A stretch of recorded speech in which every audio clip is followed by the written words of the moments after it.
Combien de bataillons le pape possède-t-il? La réponse est aucun. De quel type de force cet homme parle-t-il? Notre garde nationale va être mobilisée et quelques semaines plus tard, elle lancera une offensive contre les Russes. Je veux dire que c'est essentiellement de cela qu'il parle. C'est absurde, car les Britanniques n'avaient tout simplement pas les effectifs formés, organisés et équipés pour faire quoi que ce soit. C'est encore pire. L'armée britannique, qui compte 70 000 hommes, est une force d'exception. Certes, elle fait un excellent travail de répression en Sierra Leone ou dans la lointaine Guyane britannique, mais il ne s'agit pas d'une force conçue pour combattre les Russes. Il en va de même pour la force française. Un de mes amis de l'armée française dit que la seule chose que l'armée française est prête à faire, Douglas, c'est de faire des safaris en Afrique du Nord. Et tout cela a été conçu parce que les gens ont décidé, il y a de nombreuses années, que nous n'allions plus nous battre comme en Europe. Bienvenue dans cette plongée dans les derniers développements sur les fronts de bataille mondiaux. De l'escalade des conflits en Ukraine aux tensions croissantes en Syrie, nous découvrons les manœuvres qui façonnent le paysage géopolitique mondial. Entrons dans le vif du sujet. Comme l'a souligné à maintes reprises M. Douglas McGregor, la dynamique de la guerre moderne évolue en faveur d'une stratégie calculée plutôt que de la force brute. En Allemagne, les États-Unis augmentent leur aide militaire à l'Ukraine. Le président Vladimir Zelensky a lui-même annoncé qu'une nouvelle brigade ukrainienne serait formée et équipée par les forces américaines. Cette démarche s'inscrit dans le droit fil des efforts déployés par la France, qui a entièrement armé et préparé la brigade mécanisée numéro 155, baptisée Anna, avec des armes de pointe, notamment des chars à roues AMX-10 RC et des missiles anti-chars Milan. Mais pourquoi cette urgence? Le calcul stratégique pour l'Ukraine est désastreux, avec des pertes croissantes et un budget de défense de plus en plus serré. L'Ukraine a désespérément besoin de reconstruire ses forces. Le modèle de soutien global de la France, qui a fourni tout ce qu'il fallait, de la formation à la logistique, apparaît comme une lueur d'espoir pour l'Ukraine. Cependant, une telle assistance s'accompagne de ses propres défis. Ces brigades seront-elles prêtes à temps? Et surtout, seront-elles suffisantes pour contrer l'avantage écrasant de la Russie sur le champ de bataille? M. Douglas McGregor, stratège militaire décoré, a souvent souligné que les guerres ne se gagnent pas uniquement par procuration. L'approche occidentale de la formation des forces ukrainiennes, bien qu'ambitieuse, risque de surestimer l'efficacité des solutions à court terme.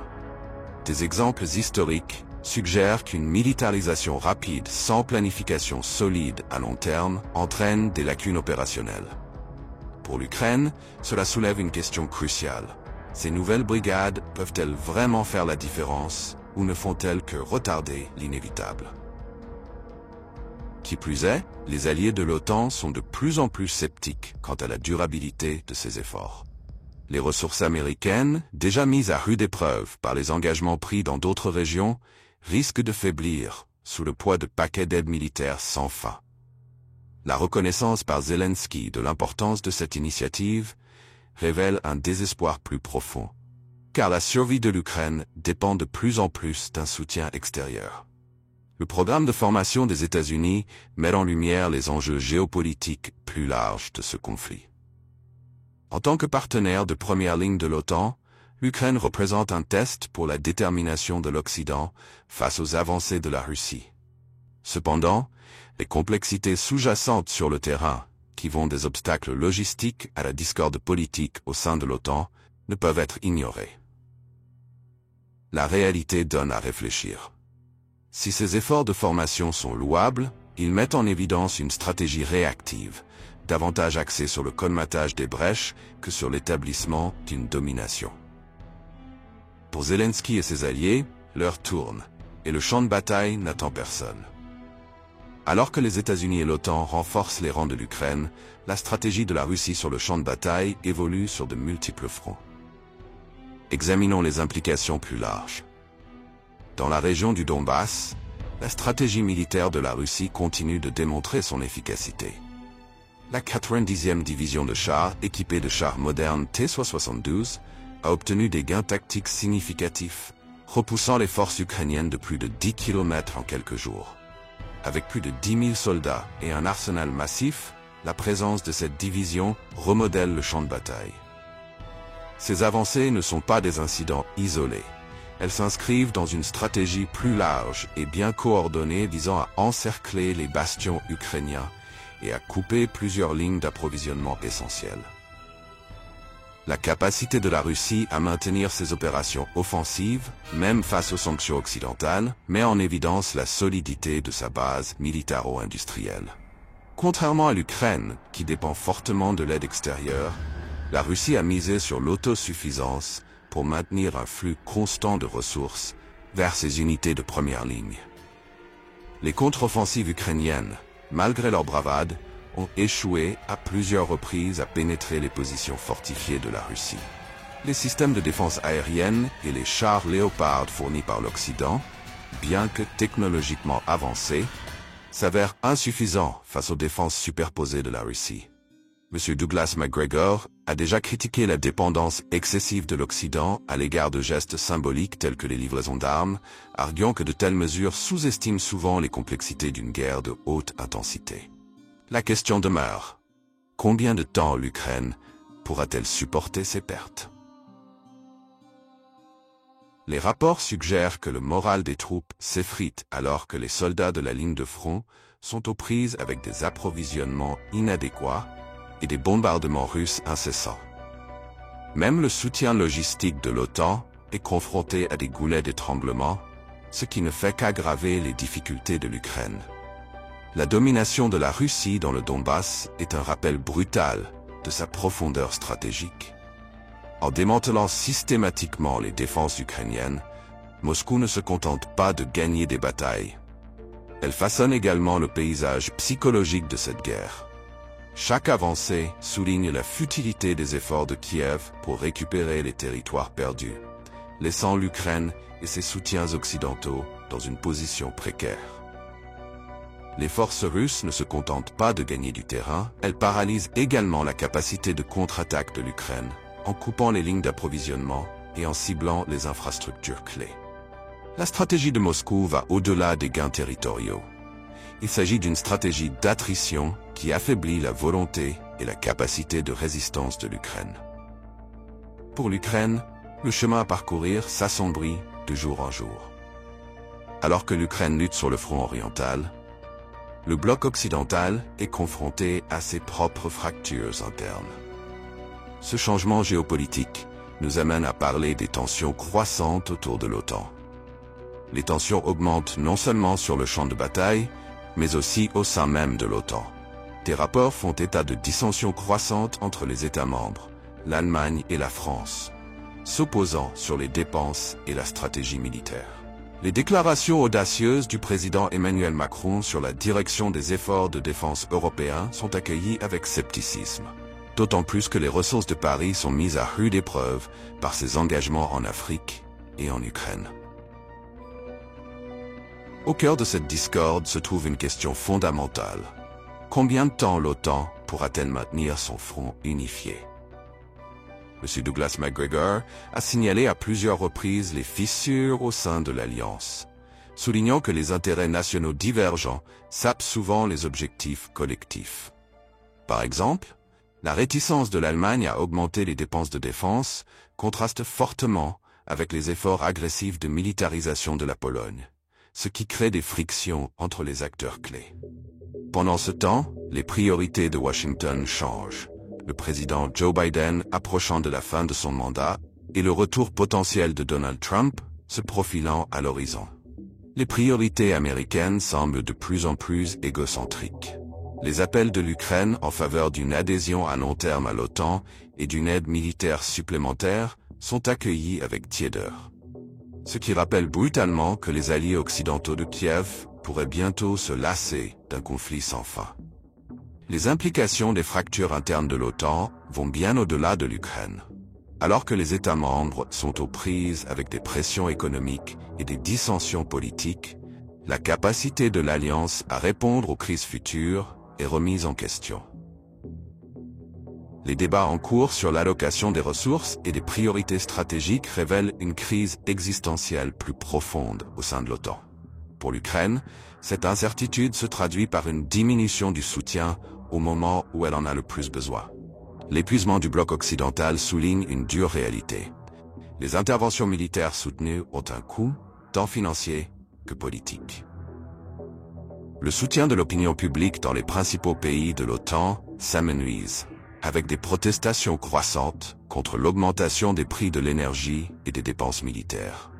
La vision de Macron d'un effort de défense européen uni semble de plus en plus hors de portée, car les nations se replient sur elles-mêmes, donnant la priorité à la stabilité nationale plutôt qu'aux engagements internationaux. Sans le soutien indéfectible de l'OTAN, la capacité de Kiev à résister aux avancées russes diminue rapidement. Alors que le sentiment de l'opinion publique évolue et que les dirigeants politiques évaluent leurs options, l'engagement de l'OTAN en faveur de la cause de l'Ukraine ne tient qu'à un fil. Cet équilibre précaire met en lumière la fragilité plus générale des alliances occidentales face à un conflit prolongé. Alors que l'OTAN vacille, concentrons-nous sur le Moyen-Orient, où les actions d'Israël en Syrie créent des vagues dans toute la région. Au Moyen-Orient, l'escalade récente d'Israël en Syrie a suscité l'attention et la condamnation de la communauté internationale.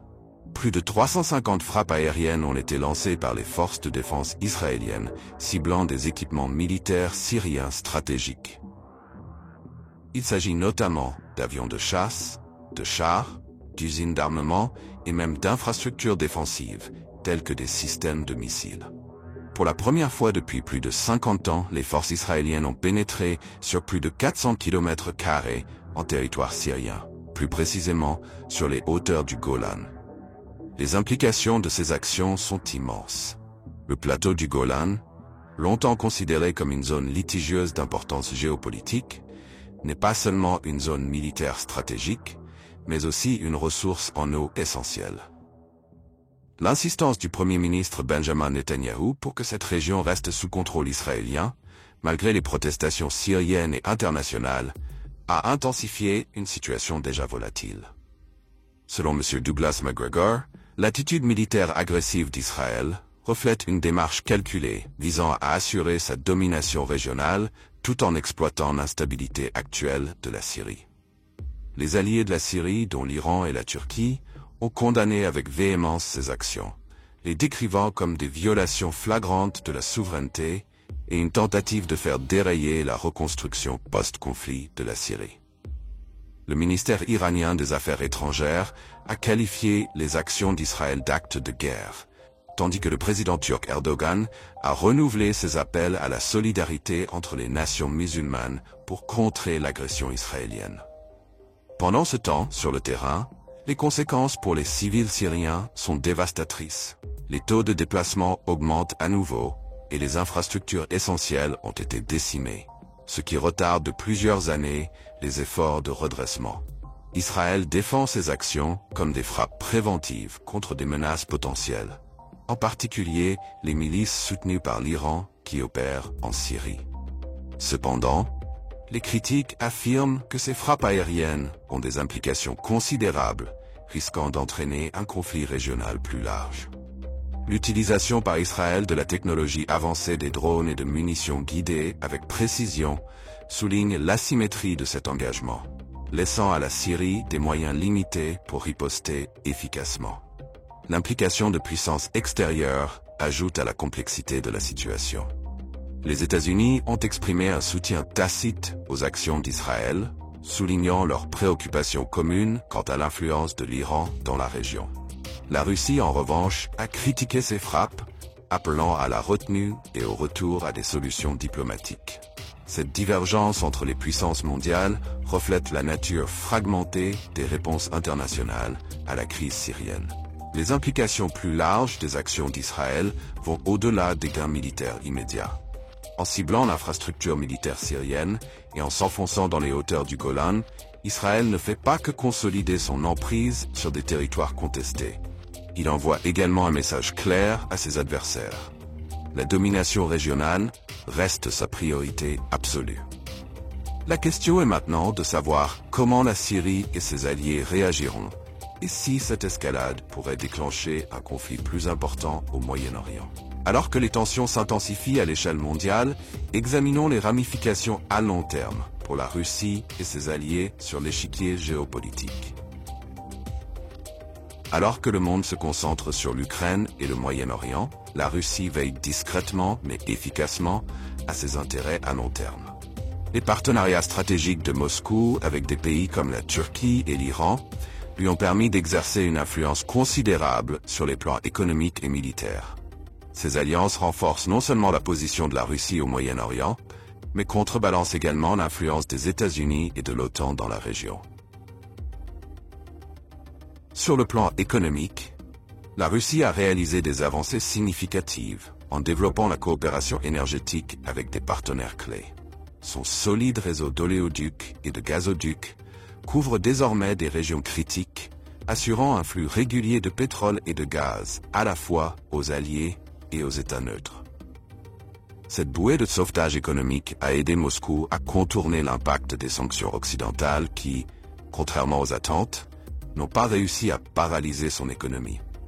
Au contraire, ces mesures ont poussé la Russie à renforcer ses liens commerciaux avec l'Asie et l'Afrique, créant ainsi de nouveaux marchés pour ses exportations d'énergie et de technologies militaires. Sur le plan militaire, le rôle de la Russie en Syrie reste essentiel. En tant qu'allié clé du gouvernement du président Bachar al-Assad, la présence militaire de Moscou dans la région souligne son engagement à préserver son influence. M. Douglas McGregor a fait remarquer que la capacité de la Russie à soutenir des opérations sur plusieurs théâtres, de l'Ukraine au Moyen-Orient, met en évidence sa profondeur stratégique et sa résilience. Contrairement à l'OTAN, qui est confrontée à des divisions internes et à des contraintes de ressources, la Russie est unie dans ses objectifs et tire parti de toutes les opportunités pour faire avancer son programme géopolitique. Au-delà du Moyen-Orient, le pivot de la Russie vers le sud est en train de remodeler les alignements internationaux. Les nations africaines, en particulier, ont accueilli favorablement les investissements et les accords de défense de Moscou, considérant la Russie comme un contrepoids à la domination occidentale. De même, en Asie, le renforcement des liens avec la Chine et l'Inde reflète un effort calculé pour construire un ordre mondial multipolaire. Cependant, ces progrès s'accompagnent de défis. Alors que Moscou navigue dans ce paysage géopolitique complexe, elle doit faire face à des pressions de plus en plus fortes de la part de la communauté internationale. La pression de l'Occident, l'expansion continue de l'OTAN et les sanctions économiques restent des obstacles importants, même si leur efficacité diminue. La question est maintenant de savoir si la Russie peut maintenir son élan face à ces pressions et comment elle envisage de contrer les menaces émergentes. Les enjeux sont importants, non seulement pour la Russie, mais aussi pour l'ordre mondial lui-même. Alors que les États-Unis et leurs alliés sont aux prises avec des divisions internes et des engagements excessifs, l'approche constante de Moscou offre un contraste saisissant. En se concentrant sur les gains stratégiques à long terme, plutôt que sur les victoires à court terme, la Russie se positionne comme une puissance redoutable sur la scène mondiale. Dans le paysage mondial complexe d'aujourd'hui, chaque manœuvre, des luttes internes de l'OTAN aux avancées stratégiques de la Russie, révèle un monde à l'aube de changements significatifs. Comme l'a fait remarquer avec perspicacité M. Douglas McGregor, l'équilibre changeant des pouvoirs dans la géopolitique moderne exige à la fois de la résilience et de la prévoyance. La lutte pour la survie de l'Ukraine reste un symbole frappant des tensions plus larges entre l'Est et l'Ouest. Malgré sa dépendance à l'égard de l'aide occidentale, la position de Kiev devient de plus en plus précaire à mesure que les fractures internes au sein de l'OTAN et la diminution des ressources remettent en question le soutien à long terme. La stratégie calculée de la Russie, en revanche, continue de produire des gains territoriaux et politiques, remodelant les alliances et renforçant son influence dans des régions clés. Le Moyen-Orient, une région perpétuellement au centre des conflits mondiaux, illustre également la nature volatile de l'échiquier géopolitique actuel. Les actions d'Israël en Syrie, et sa position agressive sur les hauteurs du Golan soulignent la fragilité de la paix dans la région. Alors que les alliés de la Syrie travaillent sans relâche pour contrebalancer les pressions extérieures, ces dynamiques n'affectent pas seulement les parties prenantes immédiates, mais se répercutent également sur les arènes internationales. Alors que nous réfléchissons à ces développements, une question se profile. Que réserve l'avenir aux États-Unis et à leurs alliés? Pour conserver une influence dans un monde multipolaire, il faudra bien plus que des interventions militaires ou des sanctions économiques. Pour la Russie, le défi consiste à maintenir son élan tout en contrant les discours occidentaux et en faisant face aux nouvelles menaces. En fin de compte, le chemin à parcourir sera façonné par les décisions prises aujourd'hui. Chaque mouvement stratégique, que ce soit sur le champ de bataille ou dans les chambres diplomatiques, prépare le terrain pour l'ordre mondial de demain. À mesure que ces événements se déroulent, une chose reste claire. L'ère de la domination incontestée d'une seule puissance est en train de s'estomper, cédant la place à une scène mondiale plus fragmentée mais dynamique. Nous vous remercions de vous être joints à nous pour ce voyage d'analyse et de réflexion. Restez à l'écoute pour d'autres mises à jour, car nous continuons à naviguer dans les complexités des conflits mondiaux et de leurs implications profondes.